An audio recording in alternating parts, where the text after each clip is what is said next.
शिवसेना नेत्या प्रीती बंड यांची स्टार प्रचारक म्हणून नियुक्ती.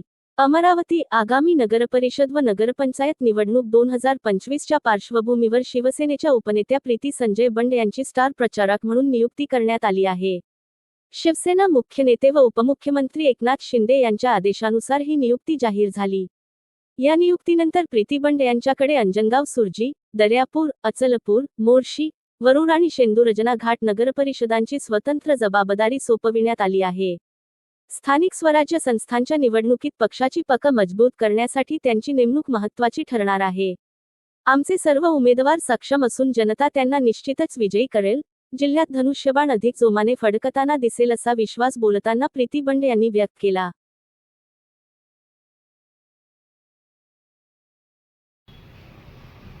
एकदम एकदम चालेल. नाही आपण सुरू.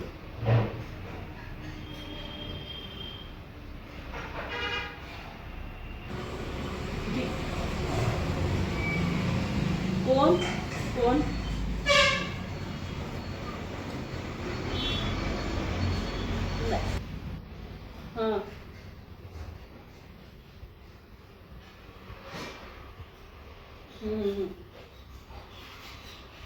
हां मी खरोखर साहेबांची खूप आभारी आहे. एकनाथजी शिंदे साहेब जे आपले पूर्व मुख्यमंत्री होते आणि आज उपमुख्यमंत्री आहेत, त्यांनी जो विश्वास माझ्यावर टाकला त्याबद्दल मी खरोखर साहेबांची खूप खूप आभारी आहे की एवढी मोठी जबाबदारी त्यांनी माझ्यावर टाकली.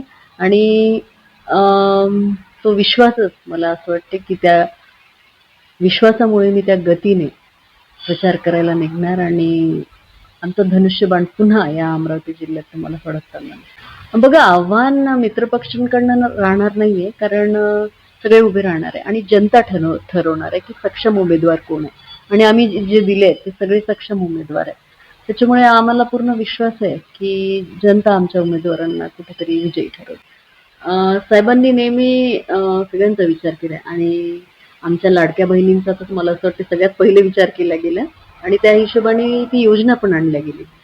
पण माझं म्हणणं आहे की बेसिकली ज्या जिल्हा परिषदच्या शाळा आहेत त्या कुठेतरी मॉडर्नायझेशन त्याच्यात आलं पाहिजे, त्या कुठेतरी वर आल्या पाहिजे. म्हणजे जे ग्रामीण भागातले मुलं जे आजकाल शहर भागात येऊन आणि एवढ्या हाय फीज भरतात, त्याच्यापेक्षा आपल्या जिल्हा परिषदच्या शाळा जर आपण प्रॉपर केल्या तर मला असं वाटते ही सगळ्यात मोठी गोष्ट आहे. आणि दुसरी गोष्ट म्हणजे शहरातले जे क्रीडांगण आहे त्याच्यावर जे अतिक्रमण आलंय किंवा काही लोकांनी आणून ठेवलंय, ते क्रीडांगण प्रॉपरली त्या स्टुडंट्सला मिळालं पाहिजे. लहान मुलांचे खेळण्याचे जे मैदान आहेत ते त्यांना वापस मिळाले पाहिजे. आणि या मुद्द्यावर मी नक्की साहेबांशी बोलणार आहे आणि अजून बरेच काही आहे तर तुम्हाला प्रचाराच्या दरम्यान आम्ही नक्कीच सांगू. बघा, आम्ही उमेदवार दिले तर ते निवडून येणारच आहे आणि आमचा पूर्ण विश्वास आहे की जास्तीत जास्त उमेदवार आम्ही आमचे निवडून आणणार आहे.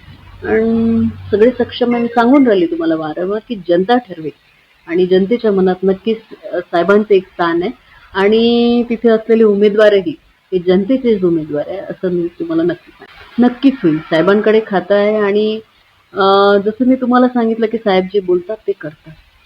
हे आपण सगळ्यांनी बघितलं. त्यांनी आणलेल्या योजना, लाडकी बहीण योजना असो किंवा आणखीन दुसऱ्या काही योजना असो, तर मला असं वाटतं त्याचा फायदा नक्कीच होईल.